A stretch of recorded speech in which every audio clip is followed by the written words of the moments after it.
Avant que l'on commence ce voyage ensemble, j'ai besoin de ton soutien, mon ami. Si tu as plus de 40 ans, comme moi, tu sais que ce genre d'histoire disparaît, on les oublie. Chaque abonnement à cette chaîne est une garantie que je pourrai continuer à t'apporter ces récits rares. Sans ton like, sans ton abonnement, l'algorithme peut effacer cette chaîne de ton écran à tout jamais. Écris-moi en commentaire. De quelle ville ou de quel pays me regardes-tu? Ça me motive à continuer. Active la cloche, mets un like, car demain pourrait être trop tard. Ces histoires dépendent de toi pour survivre. On y va ensemble. Elle s'appelait Élise. À 60 ans passés, elle se retrouvait seule, expulsée de la maison familiale par sa propre sœur et son beau-frère, sous prétexte qu'elle était un poids. Ses maigres économies avaient été englouties par des dettes qu'elle n'avait pas contractées, et chaque jour, le froid mordant de l'automne semblait lui rappeler combien le monde pouvait être cruel. Sans amis proches, sans famille aimante, Élise n'avait plus qu'un refuge, une vieille caravane abandonnée à la lisière d'un champ oublié, cachée derrière des arbres tortueux. La caravane était à peine habitable. Les fenêtres étaient fissurées, le plancher craquait à chaque pas, et l'humidité s'infiltrait par les murs.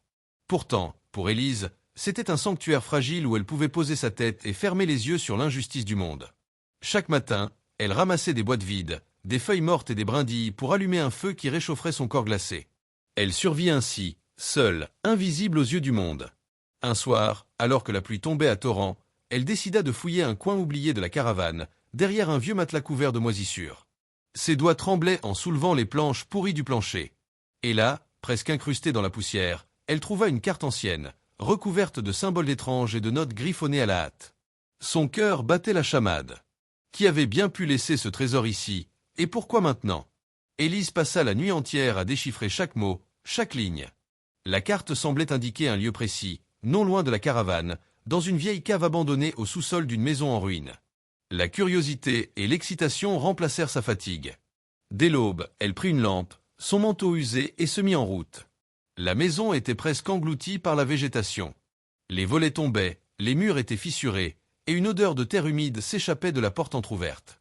Élise pénétra avec précaution, chaque pas résonnant sur le plancher pourri.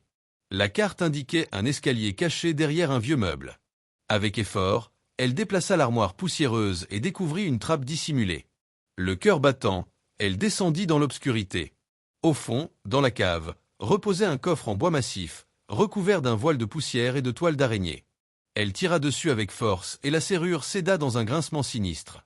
À l'intérieur, ce n'était pas de l'or ni des bijoux, mais quelque chose d'encore plus précieux, des lettres, des journaux intimes et des photographies. Chaque document racontait l'histoire d'une famille disparue, des secrets enfouis depuis des générations, des amours perdus et des trahisons oubliées. Élise sut que ce qu'elle tenait entre ses mains n'était pas seulement un héritage matériel, mais un héritage d'âme.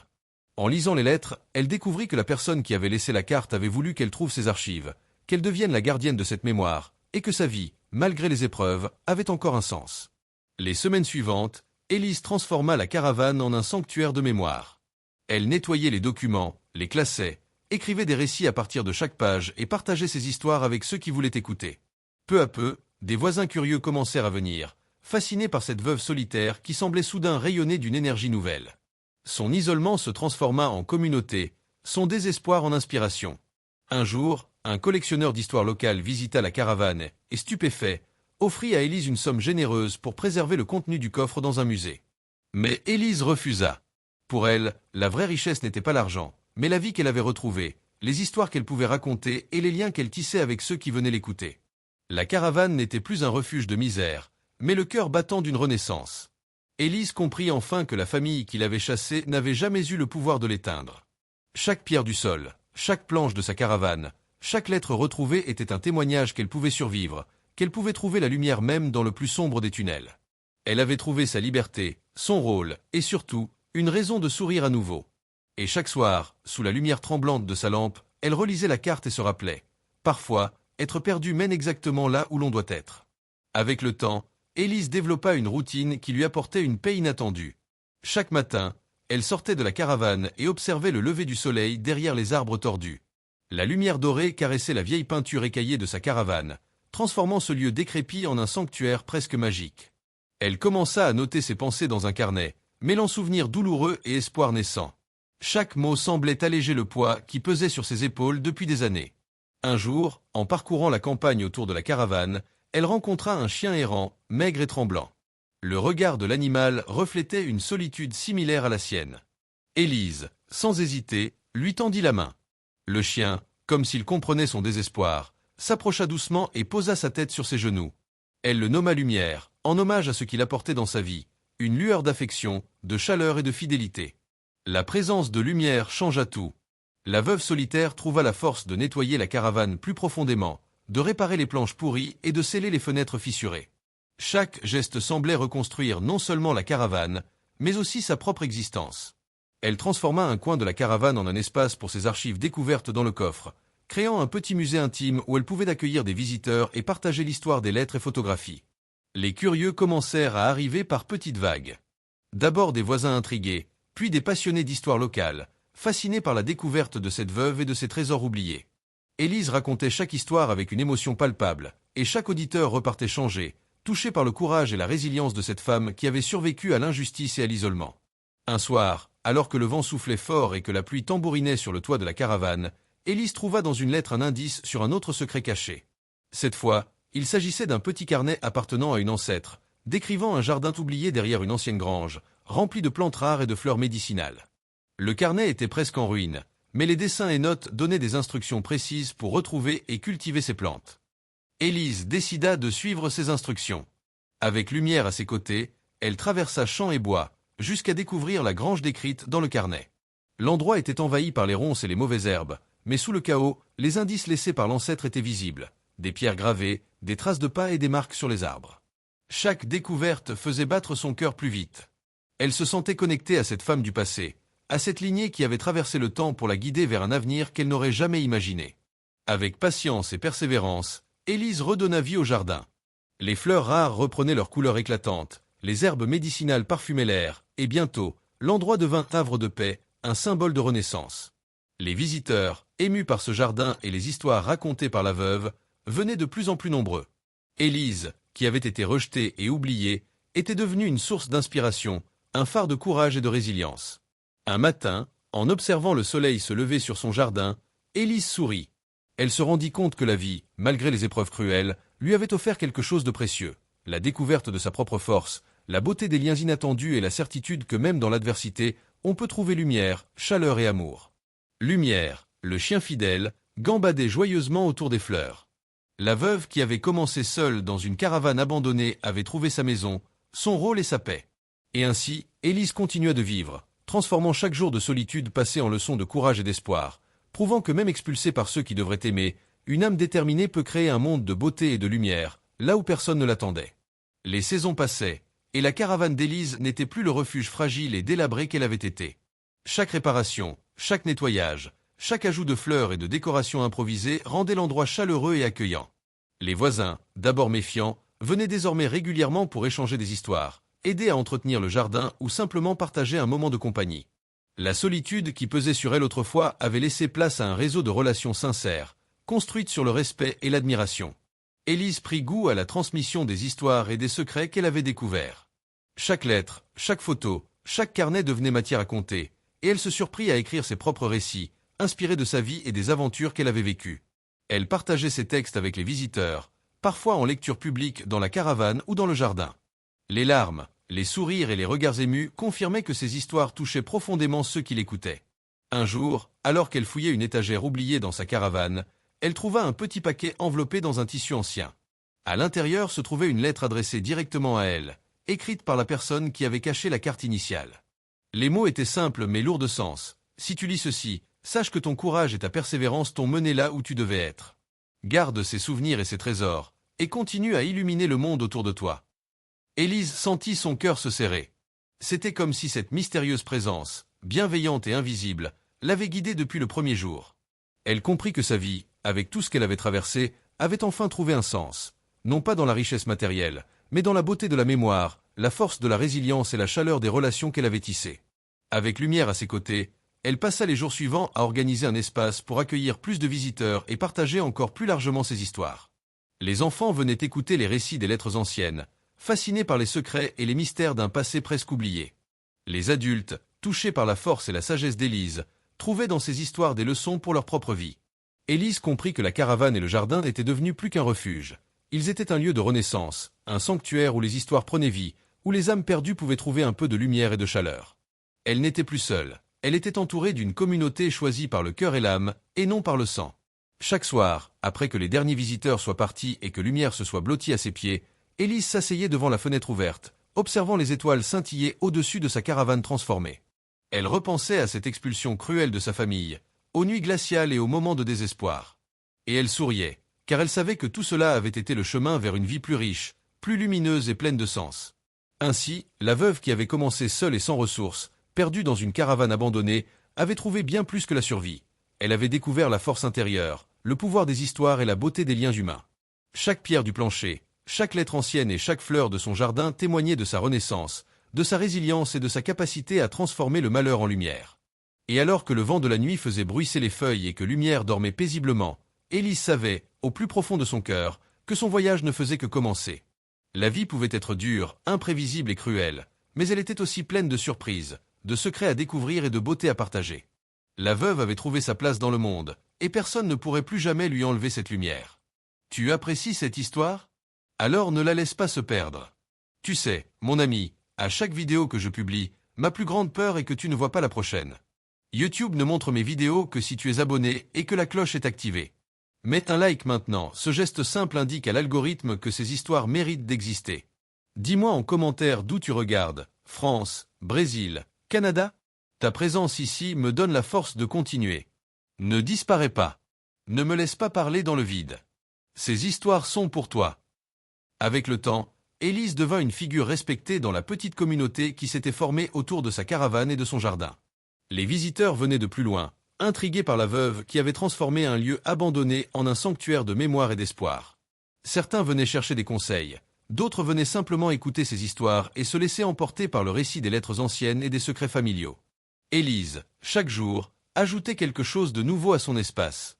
Elle fabriquait des étagères pour accueillir plus de journaux et de photographies, plantait de nouvelles fleurs et herbes dans son jardin et notait scrupuleusement chaque découverte. La caravane et le jardin étaient devenus un lieu où passé et présent se rencontraient, où les histoires oubliées reprenaient vie, et où chaque visiteur repartait avec un peu de lumière dans le cœur.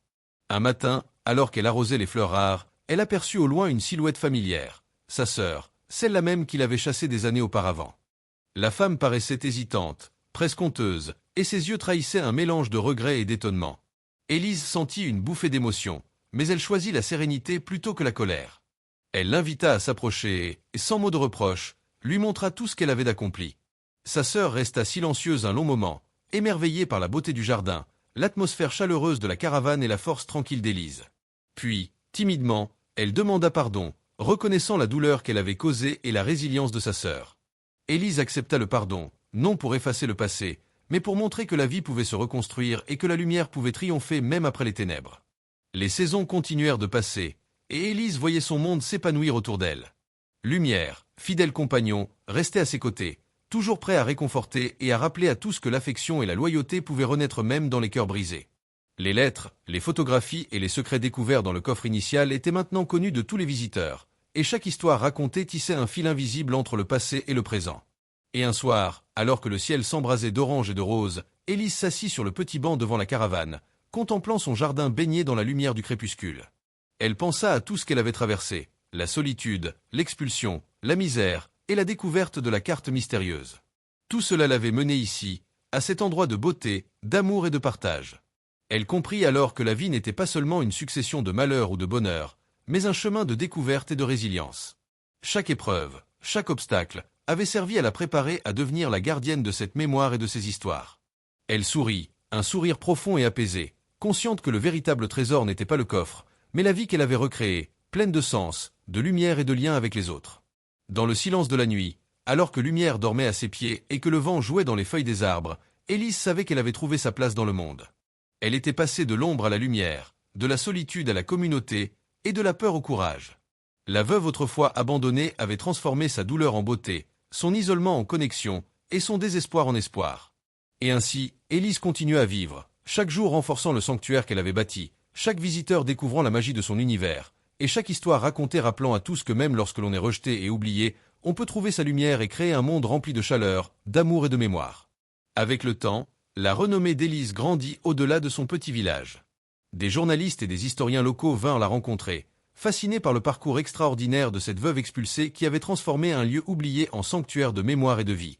Mais Élise, humble, refusait toute gloire. Elle voulait simplement que ses histoires et celles qu'elle avait découvertes continuent de vivre, et que chaque visiteur reparte inspiré et touché.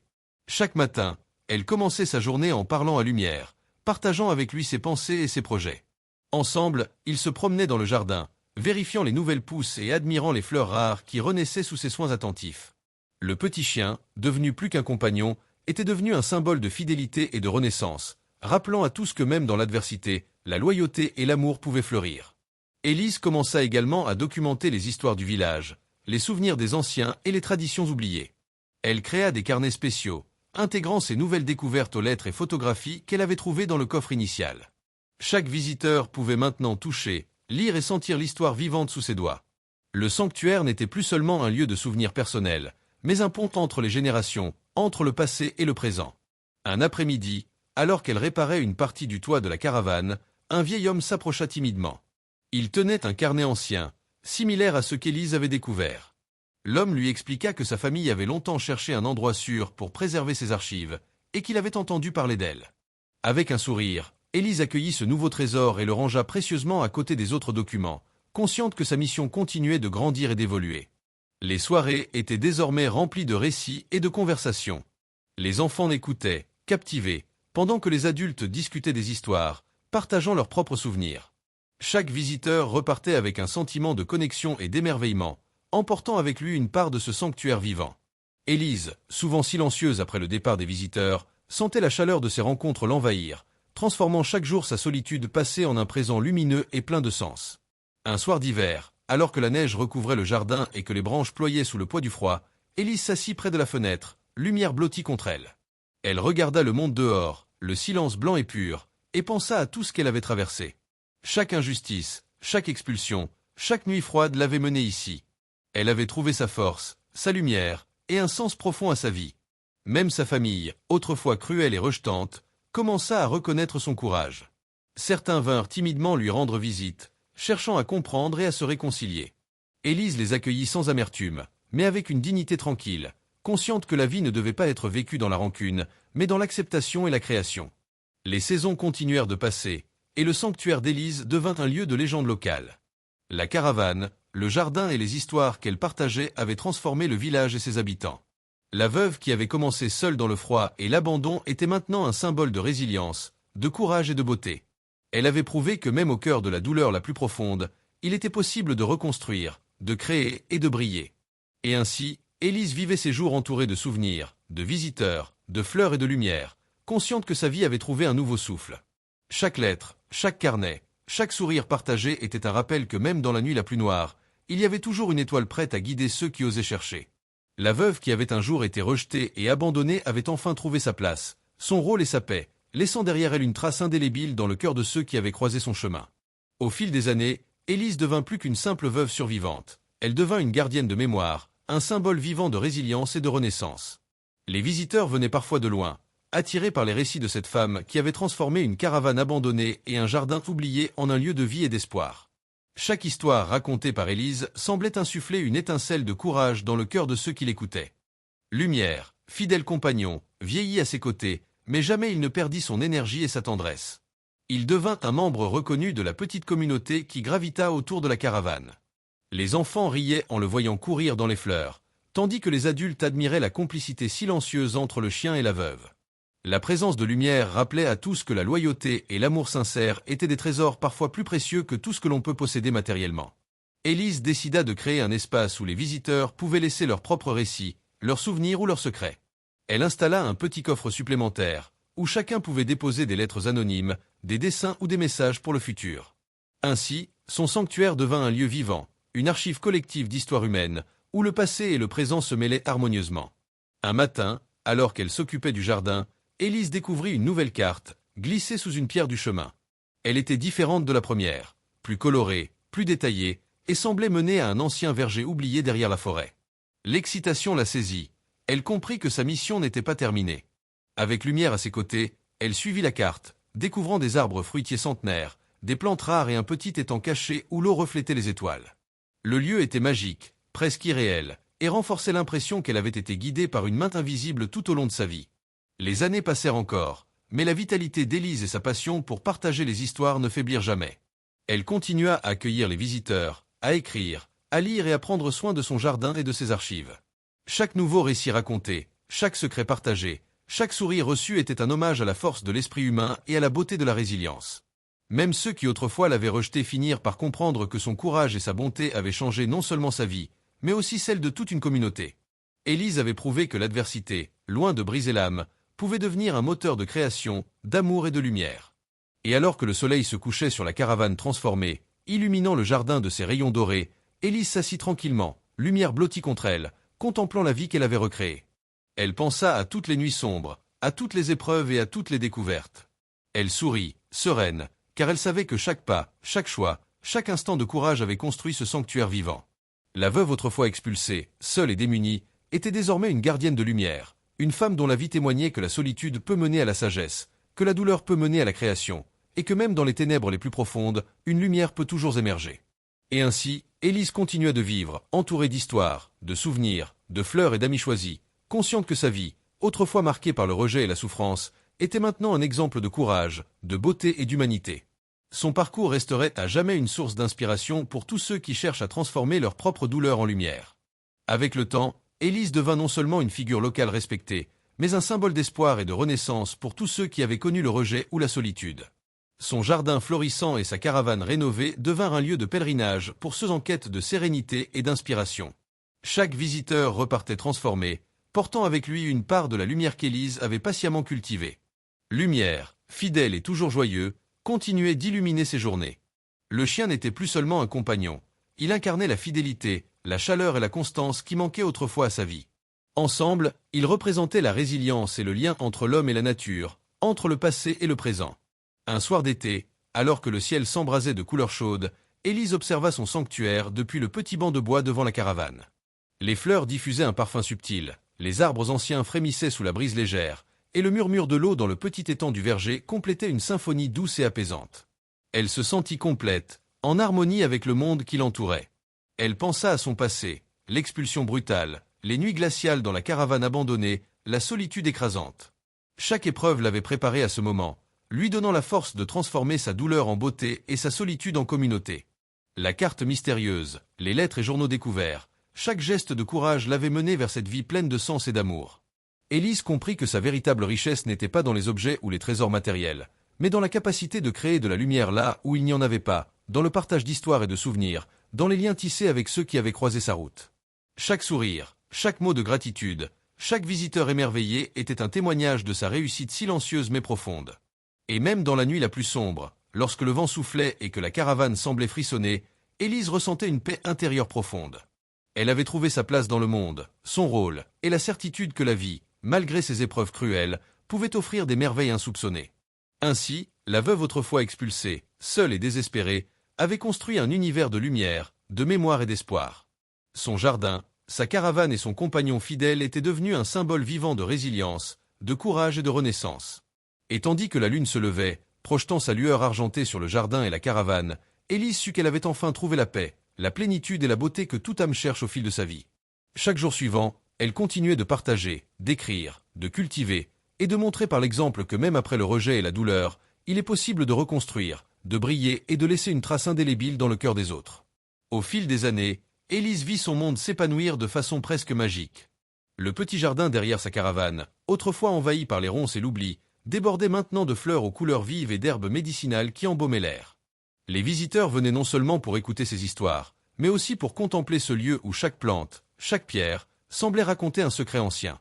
Élise, elle-même transformée par cette expérience, se sentait plus vivante que jamais. Elle écrivait ses souvenirs, classait les lettres et photographies trouvées, et accueillait les récits des visiteurs dans un espace qu'elle avait aménagé spécialement pour cela. Sa caravane était devenue un sanctuaire d'histoire, un pont entre passé et présent, solitude et communauté. Même les enfants venaient fréquemment, émerveillés par les récits, posant 1000 questions et écoutant avec des yeux brillants chaque détail des secrets découverts dans le coffre mystérieux. Ces jeunes âmes trouvaient dans la veuve un modèle de courage, de persévérance et de résilience. Et chaque sourire, chaque regard émerveillé, renforçait le sentiment de mission accomplie qu'Élise ressentait au fond de son cœur.